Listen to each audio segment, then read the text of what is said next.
COP30, Jolie, nunca imaginei que, porque assim, a gente acha logo que é uma coisa muito complexa, uma coisa muito burocrática, uma realidade muito distante da gente. Este é o podcast do Fôlego. Jornalismo que respira fundo. Oi, eu sou Isabela Santos. E eu, Mirela Lopes.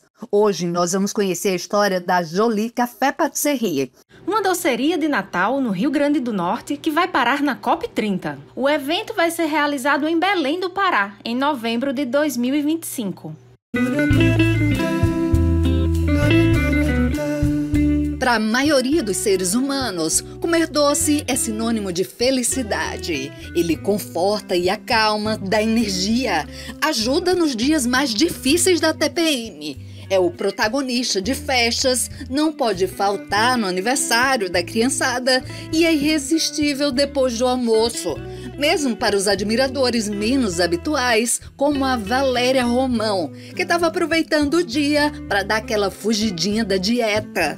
Eu costumo sempre, aos finais de semana, tem que ter uma sobremesa depois de jantar. Então, assim, eu sempre peço pelo iFood, vou nessas lojas que vendem doce, confeitarias. Acho muito bom e é uma forma de sempre estar ali, né, ativando um prazer diferente. Dá uma vontade depois do almoço na semana, mas eu evito. Quando dá vontade na semana, eu costumo comer uma colherzinha doce de leite, mas sou moderada nesse sentido. Mas no final de semana, no sábado e domingo, depois de jantar, eu saio com meu namorado, aí sempre a gente pede algum doce. Para Caio Dainelli e Carol Barreto, os doces são mais do que prazer. Eles se tornaram um negócio que começou quando eles não tinham nada mais do que uma boa mão para a cozinha. Ela começou inicialmente dentro da própria família, né, fazendo aniversário de primo, de tio. E nessa época ela fazia tudo, desde a decoração, os salgados e os doces. E de certa forma todo esse trabalho que ela fazia, né, já servia para a gente gerar algum tipo de conteúdo e começar a mostrar às pessoas que ela já trabalhava com eventos. Nessa época, Caio trabalhava como bancário e Carol fazia 2 cursos, um de design de interiores e outro de cozinheira do Senac Barreira Roxa. E chegou um momento que ela precisou decidir largar a parte de decoração e a parte de salgados para só se dedicar aos doces. A gente morava no kitnet lá em Capim Macio. Eu trabalhava no banco nessa época e ela, além dos cursos que ela fazia, ela também ficava trabalhando em casa, né? Fazia bolos, mas tudo ainda sob encomenda. Com o tempo, além das grandes porções, as pessoas começaram a pedir que ela vendesse também em pequenas quantidades, como uma fatia de bolo ao invés do bolo inteiro. E aí foi que a gente teve a ideia de abrir a nossa primeira lojinha lá em Petrópolis. Tá, mas antes de abrir a loja em 2014, durante a obra, a Carol acabou engravidando. E foi uma gravidez de risco, o que acabou puxando o Caio ainda mais para dentro do negócio. Ele deixou o banco e entrou em um outro emprego, o que lhe permitiu ter mais tempo para se dedicar ao negócio da família. Do caminho a gente teria desistido, mas como a gente apostou ali 100% do que a gente tinha naquele negócio, a gente não desistiu mesmo diante assim, das mais diversas dificuldades, né? A gente sempre teve em mente que, se tá difícil pra gente, tá difícil para todo mundo que tá no mercado. E a diferença entre quem vai vencer e quem vai perder é quem vai desistir agora. Então, assim, não tínhamos plano B. Obstáculos vencidos, a Jolie hoje tem 4 lojas, uma fábrica e até pedidos de franquia. O cuidado vai além do cardápio, passando pelos insumos e estética do ambiente. A Jolie tem inspiração francesa, começando pelo nome, que significa bonito, encantador. A decoração inclui boiseries nas paredes cor-de-rosa, chips e tijolinhos brancos finalizados com um teto floral.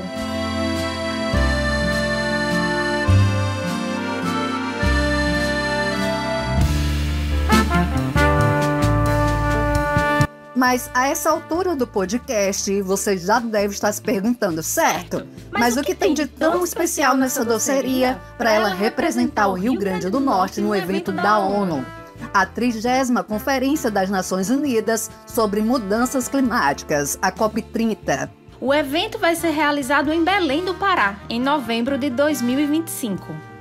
É que o Caio e a Carol queriam reduzir os custos com energia elétrica e procuraram o Sebrae para ver qual seria a melhor opção. O programa de energias renováveis do Sebrae, ele tem como cliente prioritário empresas do setor de energia.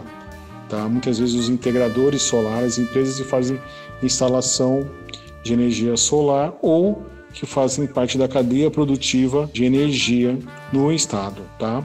Mas como a gente fala em energia sendo um insumo transversal a qualquer atividade da economia, nós temos também um programa de eficiência energética que acontece através dessa jornada de custo, consumo e geração que aplicamos junto à Jolie. Esse é Rodrigo Taveira. Ele é consultor do Sebrae e explica o serviço oferecido. Nós fazemos primeiro um perfil energético da empresa através de um questionário aplicado junto ao empresário. Logo depois nós fazemos uma análise da conta de energia dele, onde a gente indica formas de economia com a conta de luz, seja ela através de uma geração própria, uma geração de energia remota distribuída, através do Mercado Livre, da tarifa branca, mostrando tanto a redução do custo mensal e anual e também com a adoção das energias renováveis limpas, qual é o nível de descarbonização dessa empresa.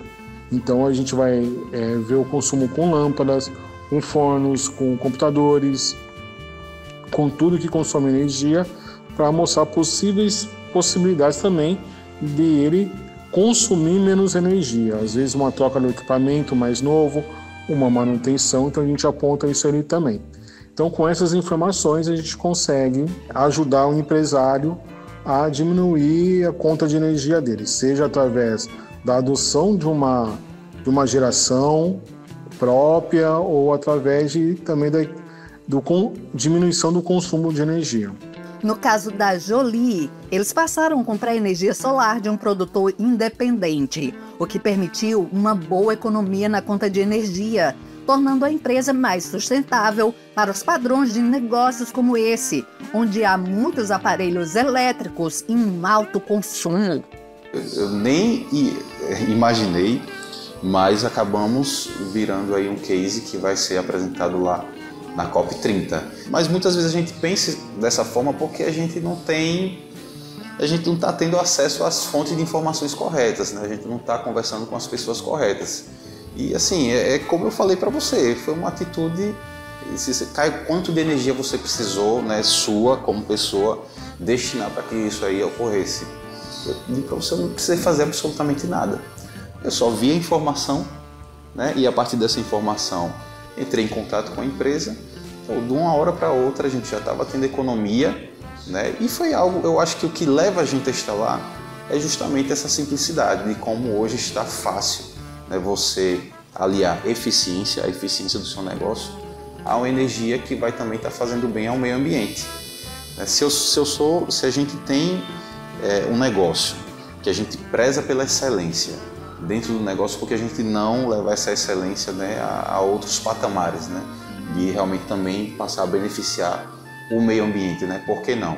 Mesmo que a ideia inicial tenha sido economizar e equilibrar a receita, ao adotar energias renováveis na sua produção, a empresa também investe em sustentabilidade, contribuindo para o processo de transição energética e tocando no tema da bioeconomia. Bioeconomia não é uma medida que se toma. Tipo, eu vou fazer isso aqui para gerar uma bioeconomia no meu negócio. Não é isso. Bioeconomia é um campo de estudo. Ela reduziu custos, ponto. Isso é economia. É simplesmente economia. O fato de utilizar uma fonte dita renovável permite que você... Assim, isso é campo de estudo da bioeconomia. Cléo Lima é mestrando em Economia e Desenvolvimento Regional, além de pesquisador do Instituto Nacional de Ciência e Tecnologia, o INCT Labplan, da Universidade Federal do Rio Grande do Norte, a UFRN. É impossível ignorar o fato de que as mudanças climáticas têm um papel determinante na condução do mundo. Não dá para ignorar. Mesmo o grande capital, ele precisa considerar isso porque as próprias margens de lucro já estão começando a ser achatadas por conta disso, por conta do que gera, né?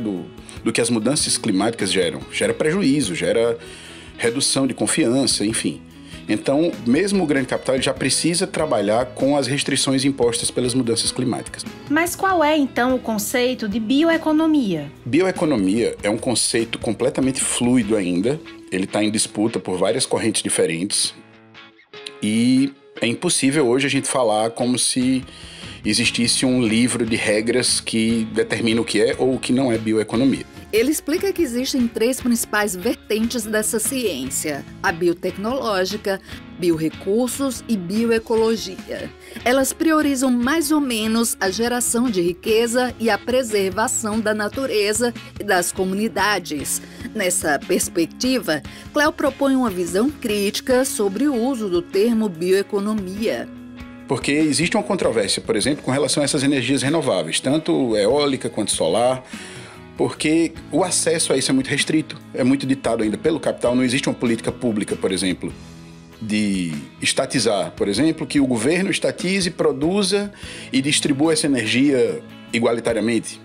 Isso seria uma abordagem mais, por exemplo, bioecológica. É um parque, é uma fazenda de energia solar, porque é assim que funciona. E essas fazendas, elas são, assim, é latifúndio, né? Então, é fruto de muita concentração de renda. O lucro gerado é extremamente concentrado, causa desmatamento, por exemplo. As eólicas têm um impacto ambiental violento também. Então, é uma discussão que é muito útil numa certa medida. É melhor do que combustíveis fósseis, isso é inegável. Mas a gente não pode negligenciar esse debate. Não dá para negligenciar o fato de que essas formas de energias alternativas, né? Essas formas de energia renovável que estão muito em voga, elas precisam ser debatidas, elas precisam ser parametrizadas, elas precisam ser observadas com mais atenção, para que elas não reproduzam as desigualdades como as formas tradicionais. Justiça climática, redução de emissões de gases de efeito estufa, tecnologias de energia renovável e soluções de baixo carbono estão entre os principais temas que serão discutidos na COP30.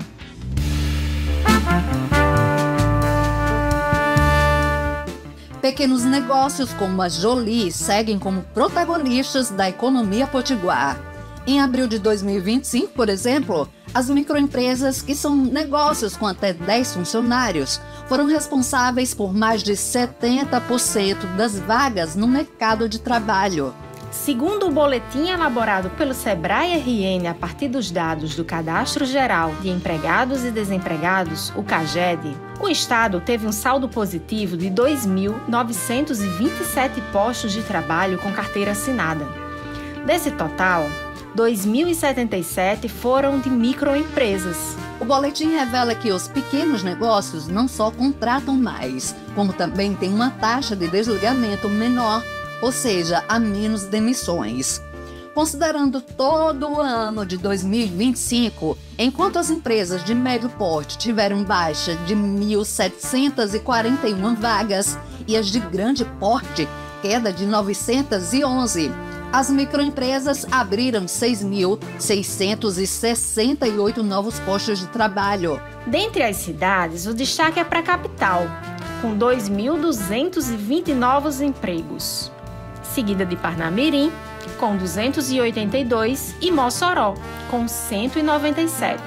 Nesse cenário, os programas de qualificação profissional e de incentivo ao empreendedorismo é que fizeram a diferença para o bom desempenho do setor. O papel do Sebrae no auxílio dos pequenos negócios é esse: auxiliá-lo a melhorar os seus índices de gestão, seja faturamento, produtividade, inserção a novos mercados, inovação.